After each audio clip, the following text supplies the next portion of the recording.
I'm recording and you can. All right, we're both recording. Oh, yes, yes, most certainly. So, Professor Sam Vaknin, welcome to the Digital Mind Melt. Thank Um, you. Thank I, you for having me. Please call me Sam. It will make it a more yes, efficacious. yes, yes, yes, most certainly. So you are the author of Malignant Self-Love, and you went to university at the age of 9. I started my, And yes, I was sent to university at the age of 9. Not a very good idea because I was taken out of my peer group.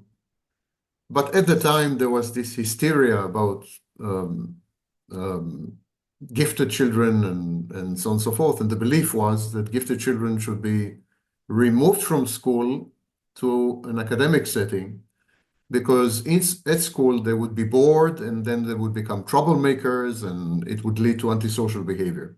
That was the idea at that time. I see. So I and a few others, we were removed at age 9 and we were sent to the Technion, which is Israel's foremost polytechnic university. And I studied there for 9 years. Quite interesting, quite interesting. And then you wrote your PhD thesis on pronoun field theory. Yes. And right, I mean, probably you were a teenager, or? No, I wasn't actually a teenager. I was 20. I got my doctorate at the age of 23. 23. I made a break. I went to business and I did very well in business. I did so well that I became addicted to money. And so I spent something like 10 years in the business world. And so these were 10 lost years as far as academic accomplishments, attainments go. And then I returned to academia and I Interesting. completed my Uh, doctorate at 23. oh, I see. I see. Could you please expand a bit on what led you to the interest in your business ventures, and what were you kind of interested in that duration of 10 years? Money, traveling, luxury. I made a lot of money. I had a private jet and I was a kid. Wow. And so I got lured in and baited by the luxuries and the hedonistic lifestyle that became available to me.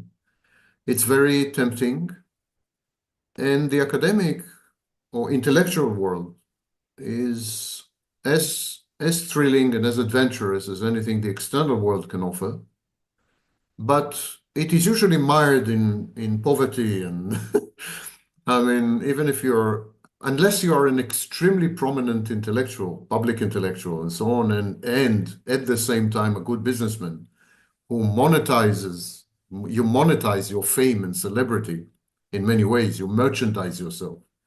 Unless you are this type, most academics that I know, including absolute geniuses, are poor. They're simply poor. And I grew up in a slum and I have disavowed poverty forever. I decided that I will never ever be poor again. It's a kind of deformation, character deformation, if you wish. So I regard money as as a safe or secure base. And at the same time, I regard money as a sign of the universe's love for me, an expression of the universe's love, kind of. So, in my case, and in the case of many people who grew up poor, impoverished, these kind of people who were deprived of material possessions, deprived of the certainty that comes with money, deprived of constantly living in a state of anxiety and fear, hand to mouth, check to check, these kind of people grow up and they develop a pathology when it comes to money. They begin to regard money not in materialistic terms, but they begin to regard money in emotional terms. They Like a video form, game? sorry? Like a video game where you have to get the next reward in the next level and then just the There next is one? the element of competitive. No, I'm talking about something much more profound. They develop an emotional relationship with money. They have a love affair with money. They regard money as a maternal substitute, a mother.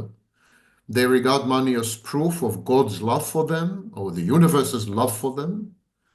So they experience money the same way a child would experience his or her mother, you know. They get attached to money, they develop attachment. So it's much more profound than merely accumulating money or the competitive side or the ambitious side or the status or the luxury. These are the symptoms. The disease is much deeper. The disease or the pathology is emotionalizing money, beginning to have an emotional relationship with money, the same way you would have with another human being, another person.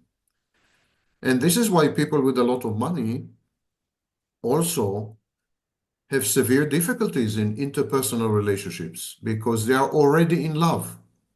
They're already in love with money, so they can't be in love with people. You have to choose whether your main love is money or your main love is people, other people, your intimate partner, your children. And if you love money in the emotional sense, if you're attached emotionally to money, if you are cathected, the clinical term is cathexis, emotional, psychic investment in money, then at that point you would find it very difficult to relate to other people in a similar way because you're already committed. You're in a committed relationship. And your your partner, your intimate partner is money, you know.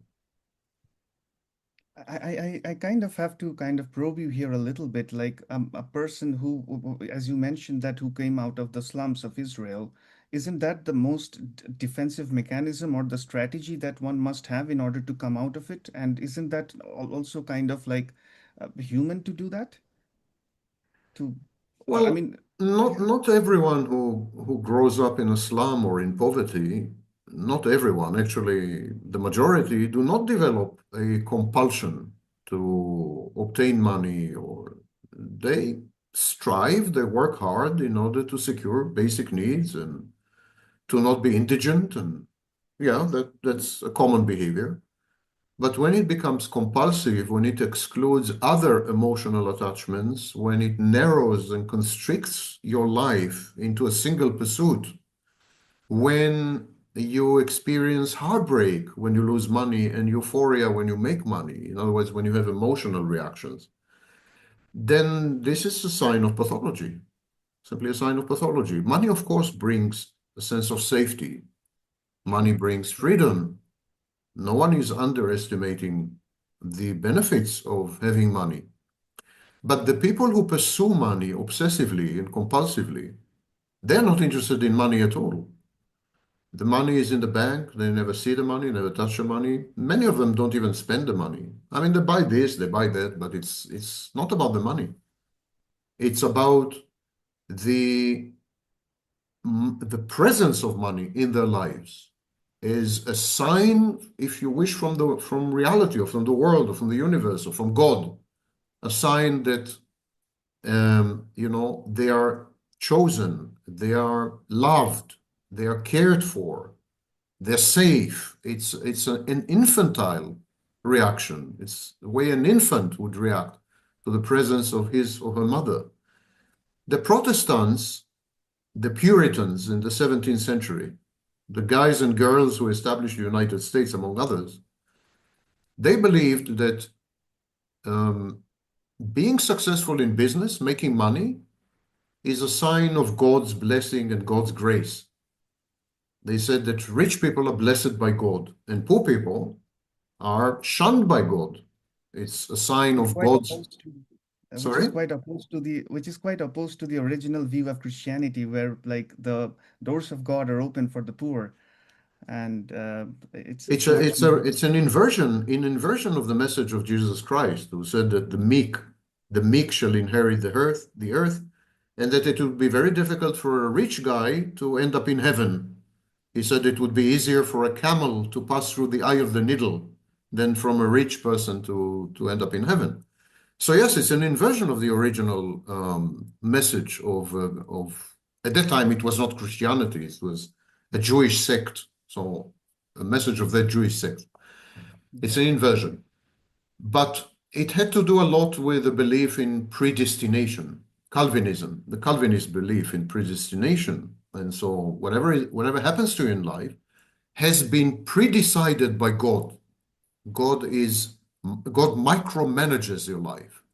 So if you make money, it means that God's hand is involved. Somehow God is involved in this. And why would God give you money? Because he loves you, because he's chosen you. Otherwise, why would he give you money? It's according to the Puritan thinking, there's no other way you could have made money except with God's intervention. God needed to intervene for you to make money. But then this implies intentionality on the part of God. It means God wants you to make money. Why would he want you to make money? Because you belong to the good guys. You're an angel. So, and all this is predestined. According to Calvinism, there's not much you can do about it. It's all written in advance in the big scrolls and books of divinity. So it's the Puritan creed and Protestantism more in general were a malignant form of Christianity because Protestantism, for example, introduced narcissism into religion. What Protestantism said, Lutheranism to be more precise, what Martin Luther said, was that there's no need for mediation between you and God. You have a direct relationship with God. You can talk to God directly, you can pray to him directly, you can manipulate God somehow. You can, you have a relationship with God the same way you have a relationship with your best friend or something. And this, of course, is an extremely grandiose notion because it kind of equalizes you with God in a way. You're collaborators. There's a collusion here. You're negotiating things, you're bargaining. It's something that is, and by the way, this is also the perception of Judaism. In Judaism, you can see many of the Jewish patriarchs, for example, Moses, who constantly negotiate with God and argue with God and disagree with God. And, God changes his mind and they manipulate God and they intercede on behalf of other people with God and Abraham and Moses and all. So Puritanism is much closer to Judaism, which would have horrified Martin Luther because Martin Luther was an anti-Semite. He hated the Jews, But Protestantism is a direct extension of Judaism, much more than Catholicism. Catholicism is paganism, in effect, is kind of paganism. It includes numerous elements of pagan Rome and to some extent ancient Greece. While you can't find a trace of this in Protestantism, it's a purified religion, so-called religion. But on the other hand, Protestantism elevated the individual. And of course, here you see the impact of the Renaissance. In the Renaissance, the individual became the main agent. The individual was empowered. And so Protestantism borrowed this concept from the Renaissance because they were coterminous. They happened at the same time. They cross-fed intellectually. So Protestantism is the religion of the individual, exactly as Renaissance was the philosophy of the individual, exactly as liberal democracy is the politics of the individual, exactly like capitalism is the economic activity of the individual. The individual became the organizing principle of everything. Right. And Right. it was a short step away from this to narcissism and malignant individualism. Because if you are the agent, if you're the center, if you're the most important thing, if everything revolves around you, then, why not feel godlike? Why not, And that's how narcissism actually started, the modern version of narcissism. That's exactly how it started. A confluence of the Renaissance, capitalism, and Protestantism, as Weber had described in his work about the Protestant work ethic. So this is how I see the historical emergence of narcissism. Now, of course, with the aid of technology, narcissism is taking over. And not individualism, not even the Renaissance version of individual, not even the God-chosen individual, but the individual as God, the individual as God, empowered totally, apotheosis, divinity. The individual is now a deity, and narcissism is the first distributed religion. It's a religion that reflects, of course, the technological metaphors of the time. So the technological metaphor nowadays is the network. So narcissism is a network religion because every narcissist is simultaneously a god and a worshiper. The narcissist worships his false self. The false self is the narcissist's primitive god. And the narcissist is at the same time the false self. There's a merger. The narcissist is the false self and also worships the false self. So every narcissist is a god and a church and a cult.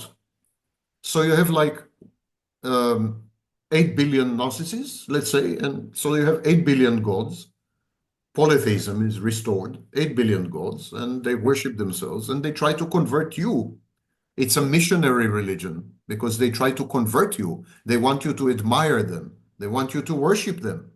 So a narcissist would try to convert you to become a believer. It's a new faith. And this is the religion of the future. That's the religion of the future.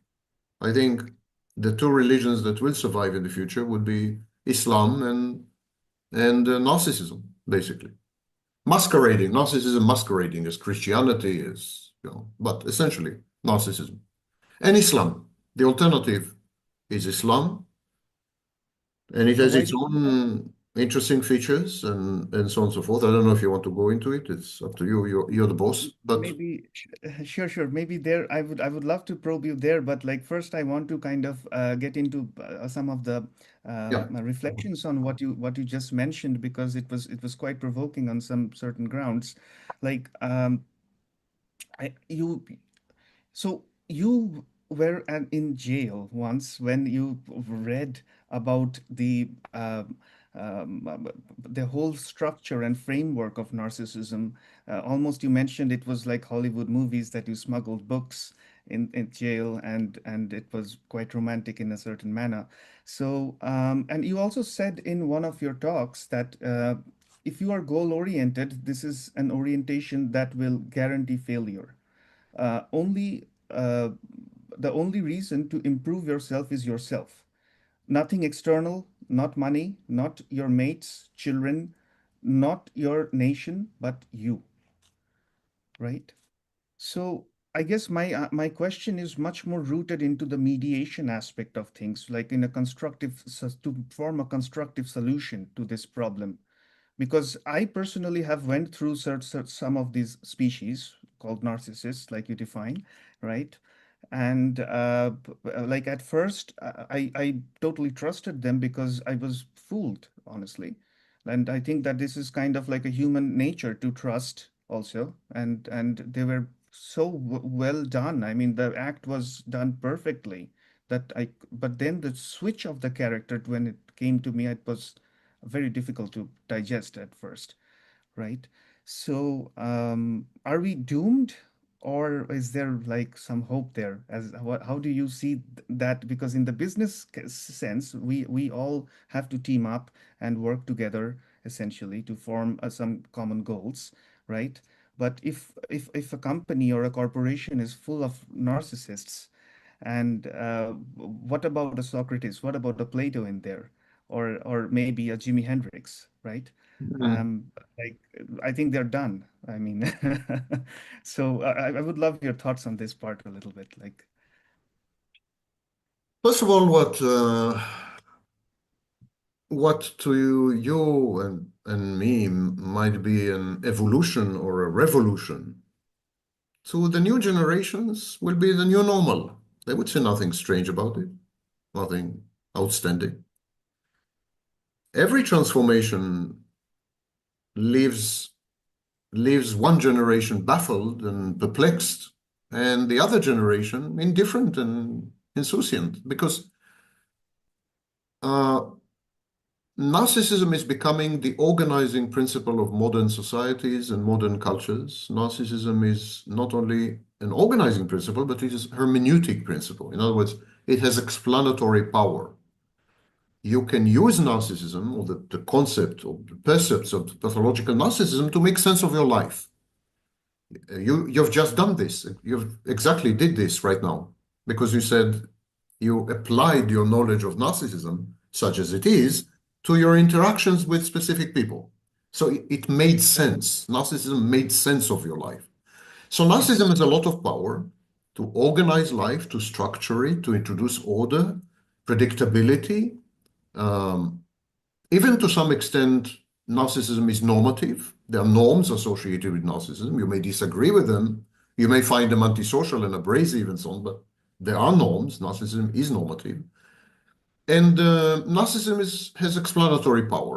So someone who's born nowadays, someone who's born today, would, would be growing into a narcissistically infused environment.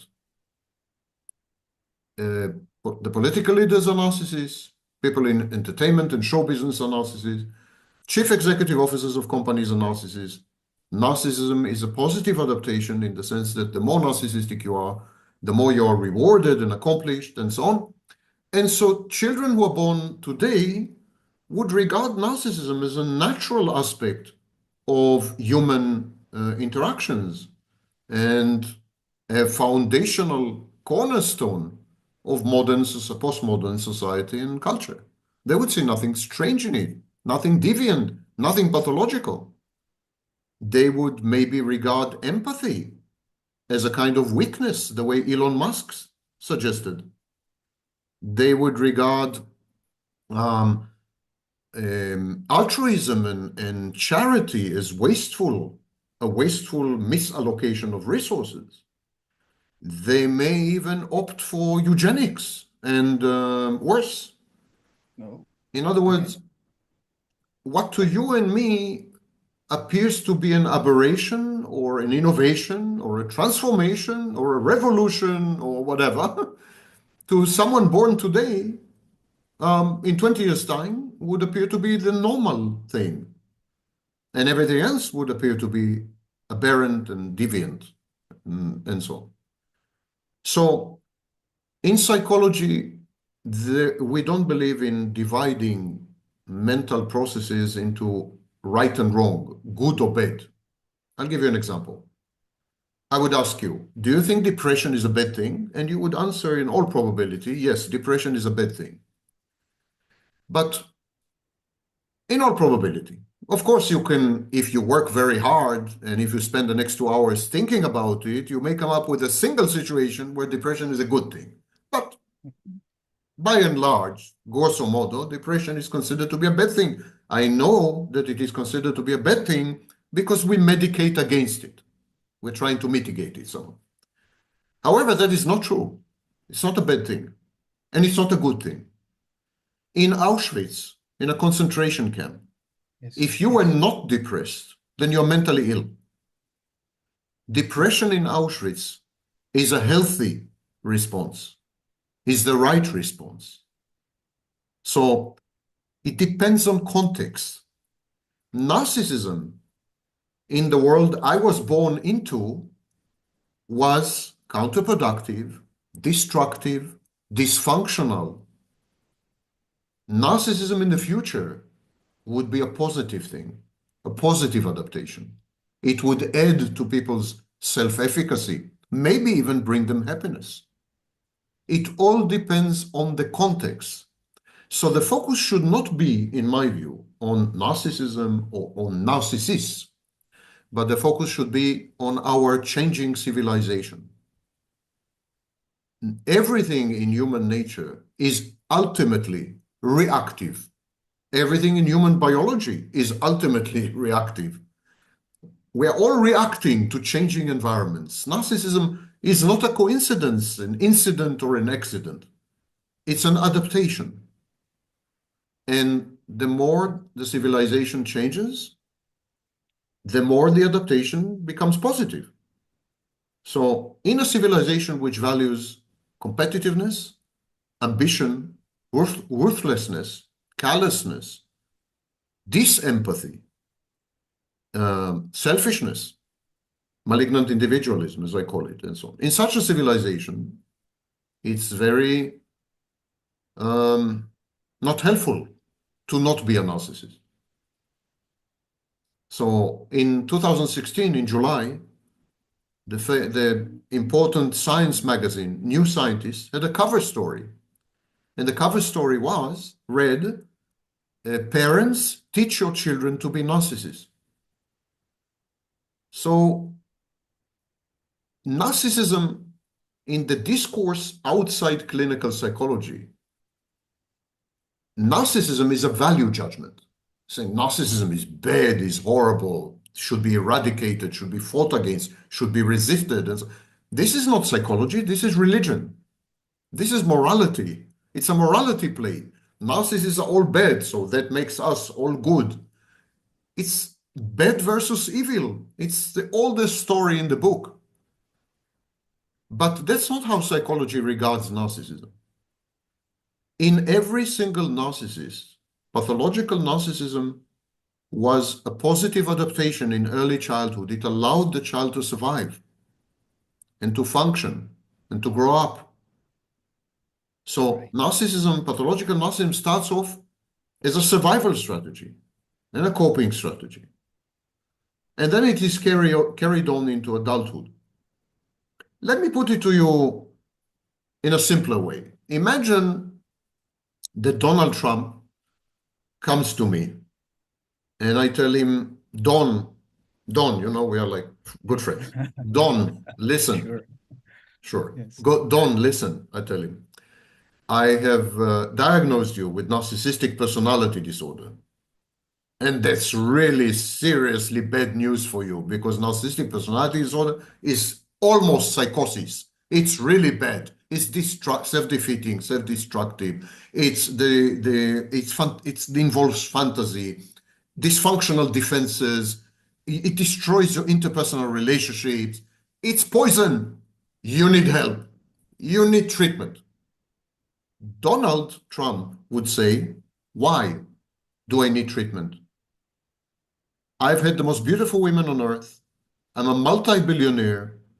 I am a twice elected president of the United States. If you are right, and I do have narcissistic personality disorder, it's the best thing that has ever happened to me. It allowed me to accomplish everything I've accomplished. It made me the man that I am or the person that I am, a super hyper accomplished person. What incentive would Donald Trump have to treat his narcissism or to abolish it? None. Nor would I offer it to him. He is happy-go-lucky and he is super functional, more than most people. Mm, mm. So Is it that part of the DSM that you're referring to, that if one is functional, then I don't have a say in it, essentially? Like it's not that's only in the DSM, but it's the philosophy of clinical psychology that if the patient satisfies, or potential patient, the client, satisfies two conditions. One is essentially egosyntonic. Egosyntony means you're comfortable with who you are, you're happy or content with your life, you are not complaining about anything, everything is fine. Condition number one. Condition number two, that you function well, reasonably well, as could be expected, in a variety of settings. At the workplace, in family, church, neighbors, colleagues, friends, and so on. If you function well and you're happy with who you are, why would we intervene? If it ain't broke, don't fix it. Why would we intervene? Even take a psychotic person. A psychotic person, someone who has psychosis, hallucinations, hears voices, sees things that are not there, totally divorced from reality, is hyper-reflexive. Hyper-reflexivity means he misidentifies internal objects with external objects, the internal with the external. He confuses. So this is the ultimate devastation in mental illness, like psychosis, schizophrenia. That's the worst you can get. But there are cultures and societies, and there are periods in history where psychotic people were considered the elite because there was a belief that they are in direct contact with God.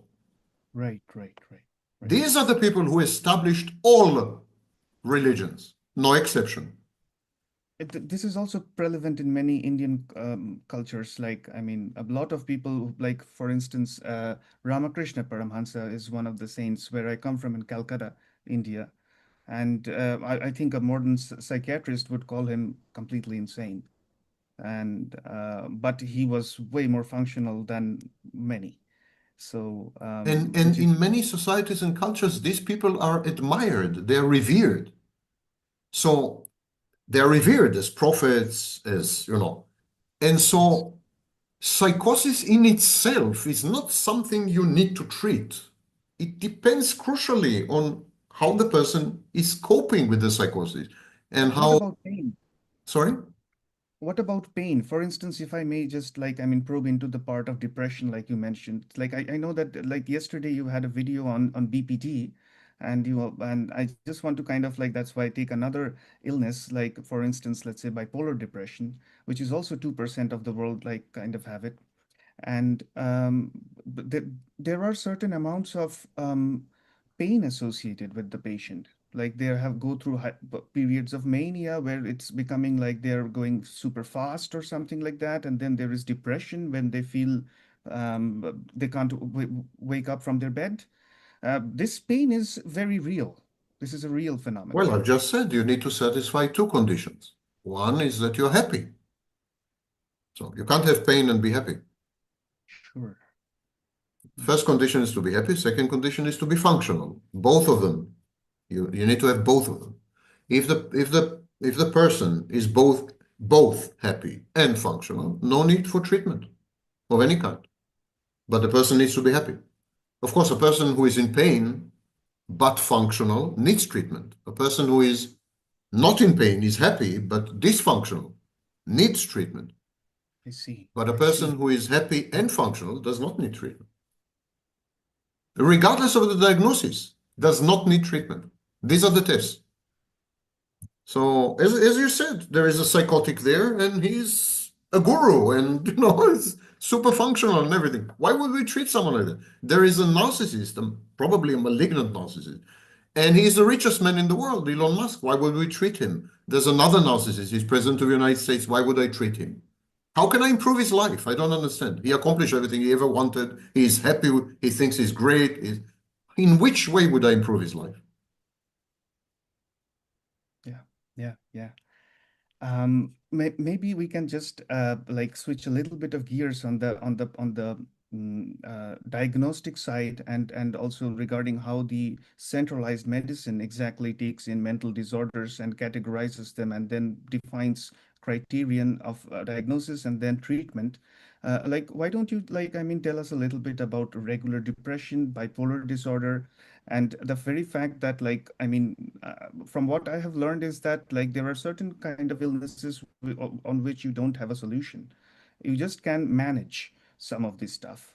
So, like, what are your viewpoints on on where centralized medicine is talking about, and then they keep you on the on a certain kind of medication routine for like a maintenance medication routine, and how would you reflect on that?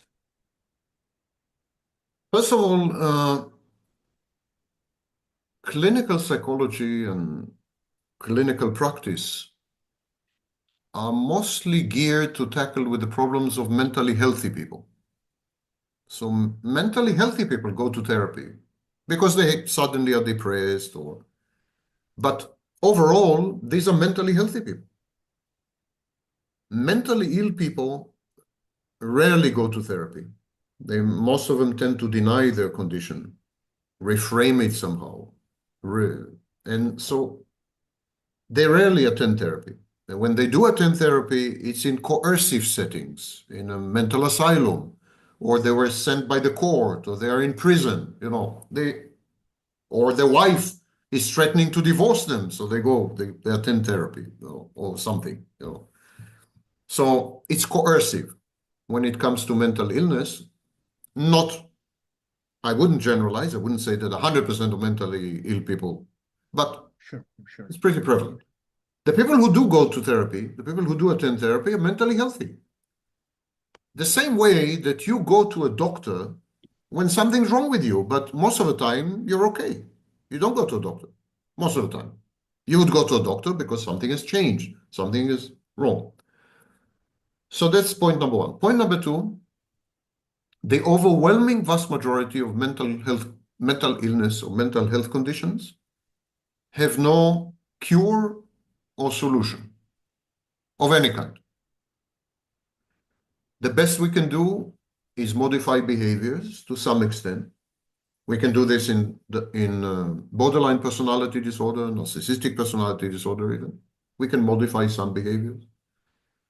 We can use pharmacologic agents, drugs. We can use them to control moods, usually, and to eliminate the symptoms of psychosis. These are the two great achievements of psychopharmacology: mood control, and also we have certain medicines that can affect ADHD and similar neurobiological conditions. But when you look at the big picture, it's dismal and abysmal. We have no solutions, no techniques, no cures, no medications, no kind of treatment modality or talk therapy that is efficacious with almost anything. So psychotic people, they should take antipsychotics for the rest of their lives. And the antipsychotics essentially zombify them. They become zombies. People with bipolar disorder can medicate against the mood swings of the cycle, the mood cycling, the mania and depression. Can prevent the manic phase and ostensibly help with the depression. But it's also for life. It's also for life. All the others, ADHD, they can take stimulants like Adderall or Ritalin. And that's more or less it. This is why there's a huge excitement with psychedelics, like Yes, I was ketamine. just going to ask you about Yes, psychedelics there's a huge because excitement because maybe we found yes, the antibiotics of the mind. Maybe we finally came yes. across a class of substances that can effectively medicate against depression and anxiety and personality disorders. And maybe we found finally the biochemical molecular key that we've been looking for so long. Yes, we were talking about psychedelics, and it's a very interesting topic which I really wanted to discuss with you because I have been studying a little bit about this because now it's a very hot topic in academia, and everybody's speaking about psychedelics, magic mushrooms, then Ketamine, and psilocybin, yeah. yes. What are your thoughts on psychedelics? And like, there must be some kind of fashion in with which, like there was a time when we couldn't solve a lot of problems, like let's say typhoid, right? And other kind of physical diseases which we had no clue about, and people just had to die, right? Like pox, chicken pox, smallpox, for instance, polio. So after further investigation, as time passes by, I mean, did we really hit a milestone here where we found something? We don't know yet, but there are philosophical problems involved, which precede the question whether psychedelics actually work or not. And the first philosophical question is whether psychological illnesses, mental illnesses, are illnesses of the body. And in this sense, the mind is just an emergent phenomenon, an epiphenomenon. The mind emerges from the body. So if you treat the body, indirectly you're treating the mind. In other words, this school of thought in psychology, the medical school, believe that there is no such thing as mind, that everything is the body, that we call it the mind because we have a direct experience of it. We introspect, we have consciousness and so on. But actually what we call the mind is just our internal experience of 100% bodily processes. So if these are mere body processes, then yeah, we could conceivably find medications and drugs which would eliminate, eradicate mental illness because they would be able to affect the bodily processes that give rise to mental illness. And this is one approach. The other approach is the dualistic approach. And it's an approach that says that psychological illnesses and conditions cannot be reduced to the body. They are non-reductible, they're non-reducible. While the first attitude is a reductionist attitude, the second attitude is non-reductionist. So it says that psychological processes are inherently distinct from bodily processes. Psychological processes happen in the body, they occur in the body. They also use the body as hardware, and the body is wetware, and the body is software, but they are distinct from them. In which way they are distinct? That's a problem that has not been solved yet. There's no answer to that. And since Descartes in the 16th, 17th century, there's still a huge debate. The mind-body problem, Mind-body. there's still a huge debate about the ostensible connections between body and mind. Is there such a thing as mind, and so on and so forth? And so we need to resolve this philosophical conundrum before we answer the question whether any class of medications can actually eliminate or help with mental illness. The second problem we have is a problem of correlation and causation. We know that mental illness is highly and closely correlated with processes which are neurobiological. We know that. We know that when you have borderline personality disorder, you have brain abnormalities. When you have antisocial personality disorders, when you're a psychopath, your brain is very different. We know that in bipolar disorder, there's a biochemical cascade in the brain, which we have identified fully. So we know that schizophrenia, of course, depression even, although in depression lately there's a big debate whether we got it completely wrong. But how is that? there's a big debate because we discovered that serotonin is not associated with depression as we used to think. So all this class of serotonin reuptake inhibitors, I mean, probably is based on a misconception completely, and it's probably a placebo effect. But going back to your question, so we know that there is a correlation between mental states and bodily processes, but we don't know what is the connection between them. For example, we know that the psychopath has a brain that is substantially different to the brain of a healthy person. But we don't know whether the psychopath is born with such a brain or whether the brain of the psychopath is altered or changed by the psychopathy. So we don't know if a lifelong of psychopathy maybe changes your brain dramatically, because we don't test the brains of newborns. We don't test the brains of toddlers and infants. We don't do that.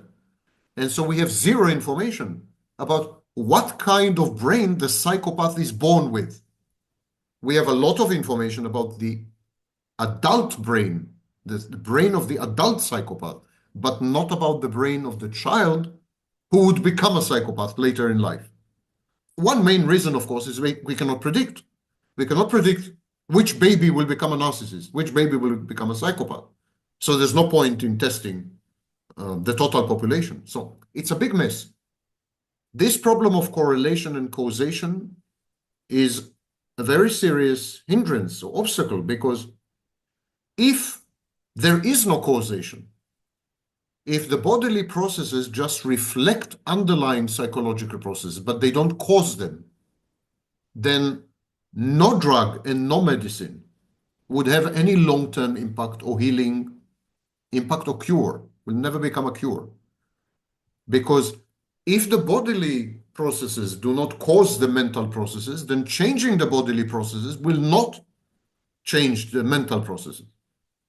If, however, whatever happens in the body causes the mental states and the mental illness, then of course changing the body using medications will change the mental illness, will affect it. So we need to resolve these philosophical conundrums long before we tackle the issue of whether this particular drug or that particular drug would be the magic bullet or the panacea. More specifically to psychedelics, there are strong indications that psychedelics would be useful in depression and anxiety. Mm. There are some indications that psychedelics allow people to gain experiences which are otherwise blocked. So, for example, we know that people with narcissistic personality disorder who have consumed ketamine and other psychedelics, psilocybin, we know that they have experienced empathy, and probably for the first time in their lives, they've experienced empathy. This is an experience that is blocked, that is not available to someone with narcissistic personality disorder. So the psychedelics allow them to experience things that they would otherwise never experience. But to generalize and say that this is a magic cure and we have found the solution to all mental illnesses, we are extremely far from that. And there are many reasons. In some countries, psychedelics are illegal, outlawed. Sure. In other countries, the problem is the protocol. We still don't know what are the optimal quantities, how long they should be taken, whether it's a lifelong thing, so you need maintenance sessions all the time, whether it's a one-off, what are the mechanisms, the brain pathways and which neurotransmitters and neuromodulators are involved. We are at the very beginning and inception of this field. And the inflated, hyperbolic, grandiose claims made even by neuroscientists, they reflect very poorly on these people. They're not serious. These people are not serious. Unfortunately, in modern day science, in current science, contemporary, people want to become famous. They want to become celebrities, even scientists.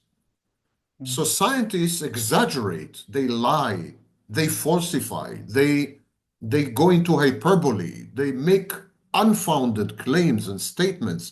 It's a sorry sight. The situation is really, really bad. You have a psychologist conducting a study of 12 people, and then he comes out with bombastic statements about a mental health condition that has been studied for 150 years. 12 people, study of 12 people. You have a neuroscientist who studies 30 people, 30, and makes claims about the brain and the connection of the brain to this and to that and how it's going to change and solve the. You have the same phenomena in biochemistry and the same phenomenon. And today, the drive to make money, to become famous, an instant celebrity, an influencer, and so on is so strong that it has completely corrupted and contaminated science, completely. And you cannot trust what scientists say today. You absolutely cannot. I grew up in an environment where I trusted scientists as if they were gods. A scientist said something, end of story. I believed. I believed the peer review. I believed all the rigorous controls. I believed the falsifiability of the theory. I knew that there were checks and balances that would prevent, but today I can't trust. So when new studies come out, I bother to download them, to go through all the methodology, that how many people were involved in, and something like 90% of the time, I find trash. Indeed, in psychology, 80%, 80% of the results of studies cannot be replicated. This is known as the replication crisis. They cannot be replicated because they were trash to begin with. I think 85% of the papers from humanities were never even cited once. One of the studies. It's a mess, but not only humanities. No, we have a similar situation in physics. I'm a physicist. I have a PhD in physics. And I've developed my own theory in physics. You have a similar situation in physics where physicists come out with the craziest claims just to gain some exposure, to be on television, to talk to the media, or social media. And you have psychology is devolving, not evolving, but devolving into some kind of mysticism. All kinds of theories that can never be tested, can never be falsified.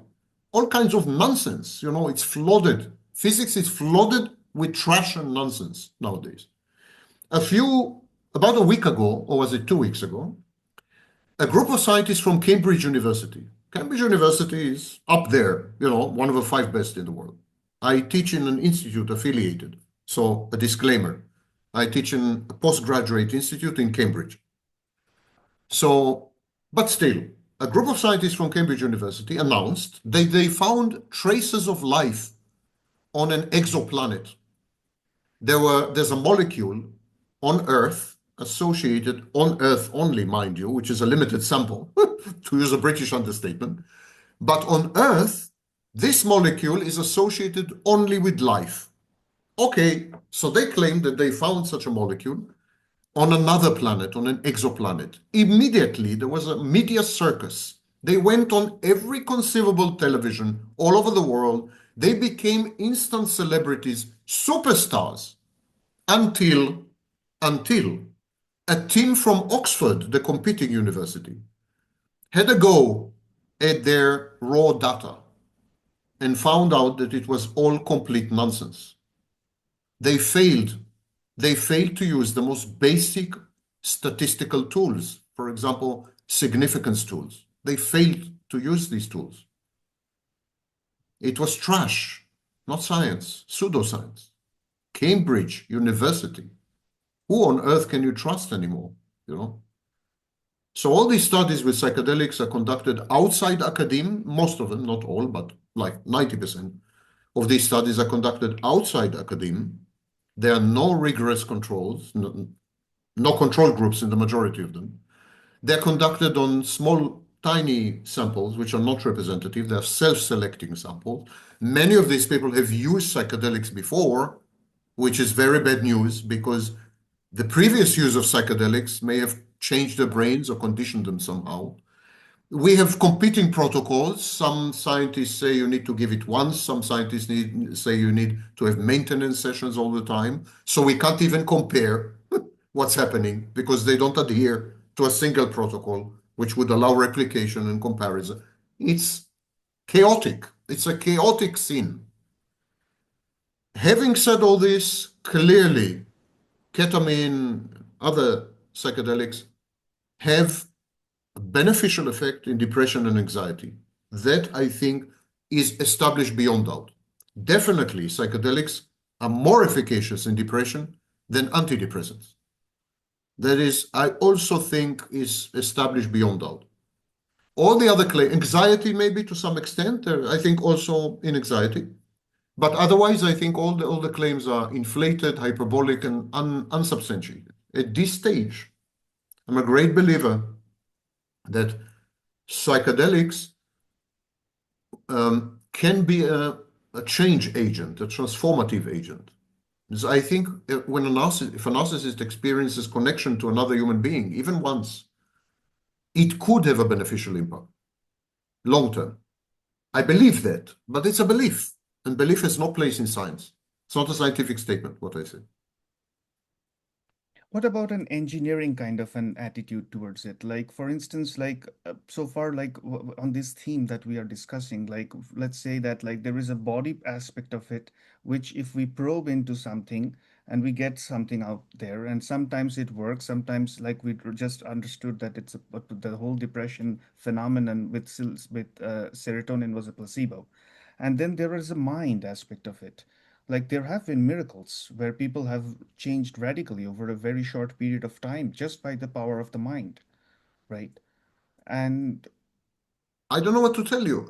This is a foundational debate in psychology. There's a medical school or medicalization school, which started with Wundt and even Freud. Freud was a kind of medical guy. He was a neurologist and so on, and he believed that there is a mechanics of the mind, a physics of mind. That's why I call it psychoanalysis. So you have this essentially, psychoanalysis is essentially a medical school because in psychoanalysis you have energies. And the foundational concept of psychoanalysis is energy. You have psychic energy, and this psychic energy is discharged and accumulated. And so it's all a very physical model. It's a physical model.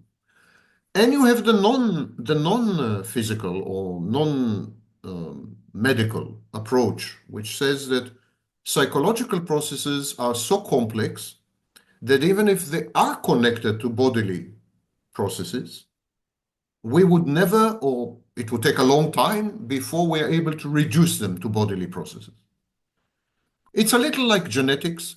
In genetics, a single gene, in the vast majority of cases, has zero impact. But if you take an array of genes, if you take like 50,000 genes or whatever, then you get something. You get blue eyes, you get, whatever. Everything you see in a human body is the outcome of a collaboration between multiple genes. It's extremely rare for a single gene to manifest. Usually in disease, you have single genes there. So it shows you that the normal state is a collaboration between multiple genes. Only when you are diseased, when you're sick, something's wrong with one gene. So the same way you can view the mind. The mind is the synergetic outcome of a collaboration between dozens, maybe hundreds, maybe thousands of processes, molecules, and pathways in the body. Are we in a condition right now? Are we in a state that we can identify all these thousands of collaborating and colluding components and ingredients? No, we are extremely far from that. For example, until very recently, we were not aware that the vast majority, the biggest quantity of serotonin is not produced in the brain, but in the intestines. The gut. Okay. Yeah, it's new. It's a new discovery. So what do we know? We are nothing. We're ignorant. Until recently, we were not aware that spinal fluid cleanses the brain every night. We were not aware of that. There is an irrigation system, a sanitary system that cleanses the brain. And when this fluid passes through the brain, you dream. That's when dreams occur. Right. We were not aware of that. We didn't know that until 10 years ago. So to say, wait a minute, I know everything about depression. Depression is serotonin, or this is dopamine, or this is extremely arrogant and counterfactual. It stands to reason that something like narcissistic personality disorder, which affects emotions and cognitions, and you name it, it affects everything, behaviors, I mean, you name it. It stands to reason that narcissistic personality disorder involves everything in the body, but I mean like everything. The intestine, the gut, the brain, the spine, you name it. I think thousands of processes in the body are involved in the production, in the emergence of narcissistic personality disorder. It's what we call epiphenomenon. It emerges from an underlying substrate. Are we in a position to say that we can identify all these processes in the body that give rise to narcissistic personality disorder? Not even extremely remotely. Like we haven't even begun, So, and we have entered a territory recently. Recently, I mean in the last 20 years, but definitely in the last 5 years, where we are discovering medications and we have no idea how they work. So, for example, SGLT is a class of anti-diabetic medication. We have no idea how they work. I mean, we know what they do, but we don't know how they do it. Similarly, the famous drugs, Ozempic, and the drugs for lithium is also one of them, right? the weight loss drugs. Lithium? I'm Is sorry? Lithium. Lithium is an antidepressant, but it's no longer used because it's toxic. But we have now weight loss drugs, and we know how they work, but we have no idea how they do it. So now we're beginning to use drugs that are a bit like a casino. We know that they work, but we have no idea how they work. Consequently, we have no idea what are the side effects and what may happen in 10 years if you consume them, or 20. It's extremely reckless. The whole environment is reckless and contaminated because it's driven by money, of course. And that was the main argument against the COVID vaccines. I'm a pro-vaccine. I'm a pro-vaxxer. Don't misunderstand. I was completely for the COVID vaccine. But to claim that we knew everything about it? Absolutely not. Absolutely not. Do we know what are the side effects? Absolutely not. We need another 20 years. Maybe And then also we will that know. became extremely political after a point of It time. was Like, political. It was also fear, terror, because COVID was killing millions of people. I mean, ultimately, when I weighed the risks of COVID with the risks of the vaccine, I said, okay, I'm pro-vaccine because there was something more dangerous than the vaccine. But the vaccine is dangerous. Of course it is. It's only less dangerous than COVID. That's all. So all this arrogance, there's a newfound arrogance, a hubris. In other words, narcissism, grandiose narcissism in science and medicine, driven by money, ambition, celebrity. It's the field is totally corrupt, totally corrupt. And that's why people, simple people, laymen, not people like me who have doctorates and access to the knowledge, but simple people, they lost trust in science. They lost trust in authorities and institutions because they're not stupid. They're simple, but they're not stupid. They see the corruption. They ask themselves questions. Not all these questions are conspiracy theories, you know? So that's a long way of telling you psychedelics look promising, but do we know anything about them? Close to zero, close to nothing. We know that they have some impact in depression and anxiety, end of story. And I'm being generous, charitable. Even that is debatable. right, right, right. Interesting.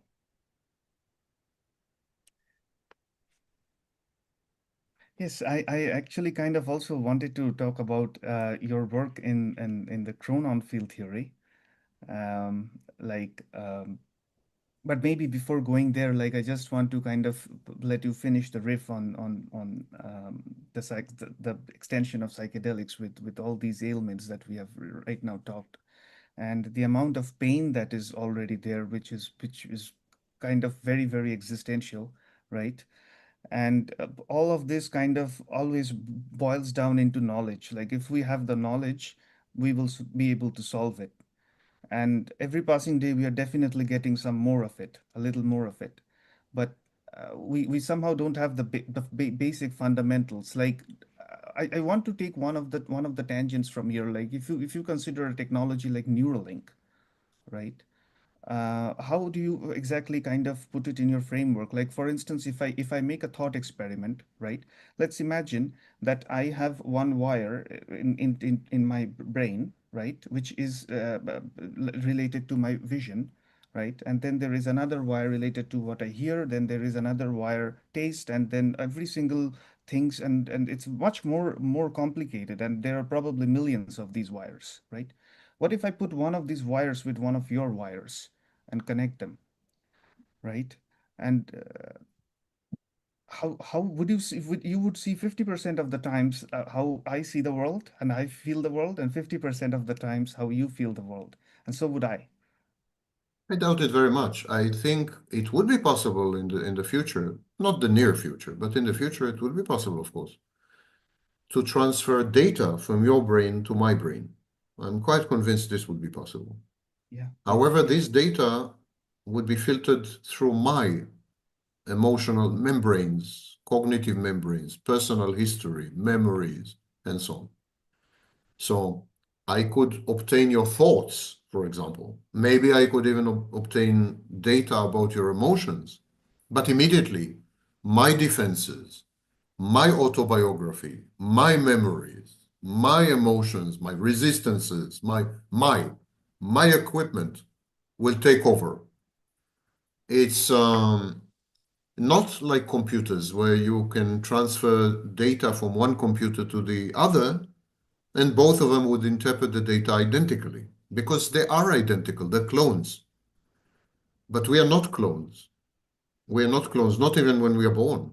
Now we know that when we are born with, 10% of personality already, quite a lot, templates for language, templates for emotion, recognition of faces. We immediately recognize mother's face and so on. So we are born with equipment. And we are very, very dissimilar.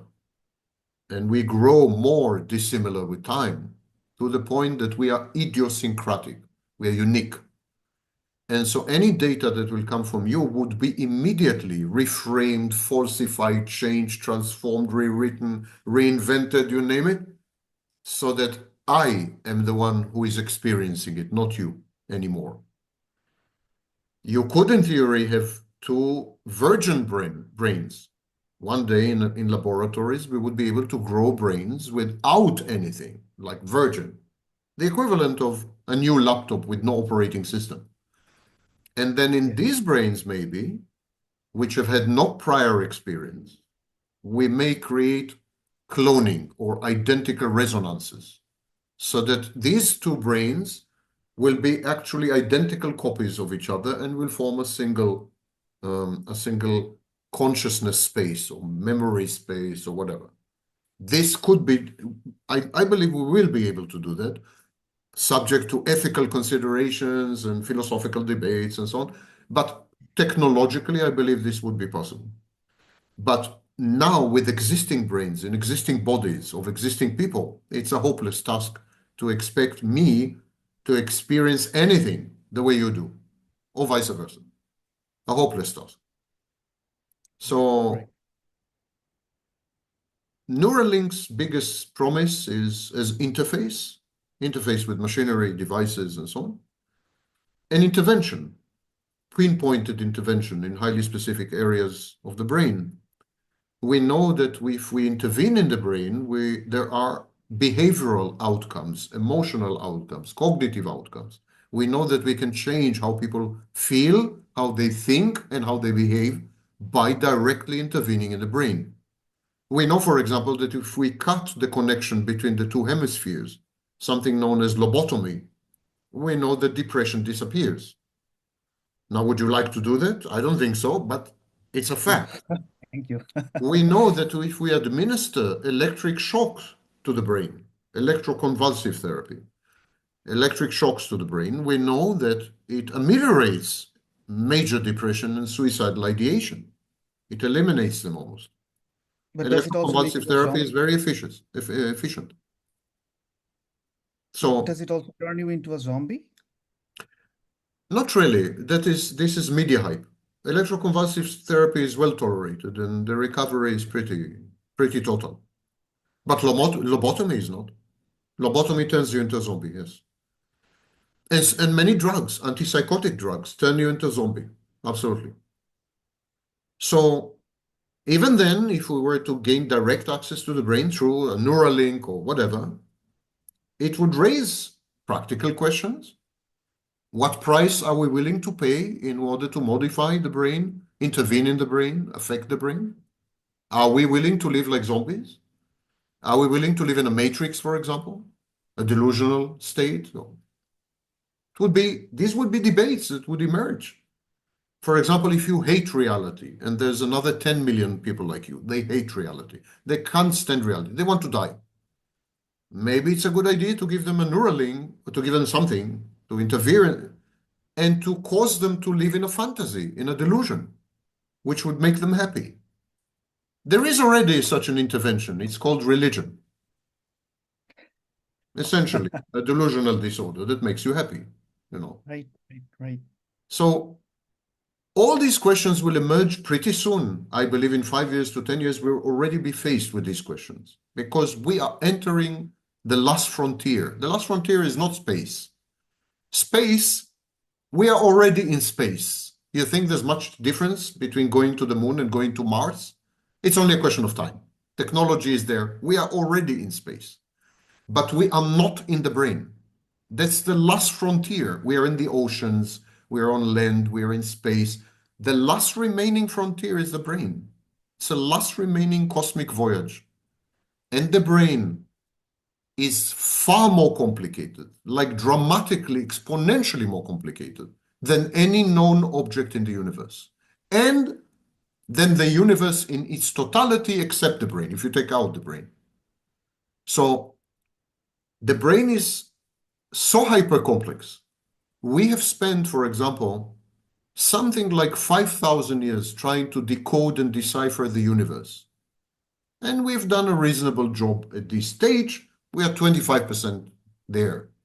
Another 75% to find out, but 25% we're there probably. It took us 5,000 years. The brain is incomparably more complex. Incomparably. Orders of magnitude, huge. So it took us 5,000 years with the universe. Maybe it will take us 50,000 years to understand the brain fully. Scientists have just been able to create a map of 1 cubic centimeter of a rat's brain, the brain of a rat. 1 cubic centimeter, tiny, almost microscopic, not exactly, but tiny. Mm. You should see the outcome. Multiple supercomputers generating millions of pages, tens of millions of diagrams, well over 100 billion interactions a second for a total by now of 12 trillion. We are talking about 1 cubic centimeter of the brain of a rat, not a human being, not even a politician, a rat. Right, You right. That's understand? crazy. That's a Yeah, rat. It that's took all our supercomputers combined to map 1 cubic centimeter of a rat. And here we go online and we say that we understand the brain and we have insight and we can do this and we can do that. How arrogant is this? How narcissistic is this? You know, yes, yes, we most don't have much certainly. time, so I suggest to leave the Conon field theory some other time. I'd be delighted to talk to you about it. Most certainly, most I think we certainly. It covered was some interesting topics here, and if we're too long, no one will watch anything. I Sure, it was a great talk, and I really appreciate this. And I would love to, I have many more questions actually, but I know that this is not going to be possible in one go. No, So it's not. We can discuss the Conon field theory and generally the state of physics and similar issues on another talk. Not right most now, in a certainly. few weeks' time to avoid saturation, but I'm open to talk to you again. Okay? Fantastic, fantastic. Thank you for It tolerating me. And where are you no, now? You're it not in was Calcutta, you're in Mumbai. no. Yes, I live in a small village in Germany called Oh, Ilmenau. oh, you're in Yes. Germany. I thought you were in India. Yes. Okay. No, I live in Germany Oh, I now. saw your Yes. phone number. Yes, yes, Germany. Yes. Yes. I saw your phone number. You sent me a message. I'm sorry. Yes. Yes, yes, yes. I actually did my master's in signal processing in the Oh, Technical University of Ilmenau. all right. And then I worked for about 2 years, and now I'm starting to form my own venture called Dialmate. So All right. yes, I mean, Long, I'm long, long quite time in, ago when I was a kid, yes, I yes, did some work on filters, uh, on filters.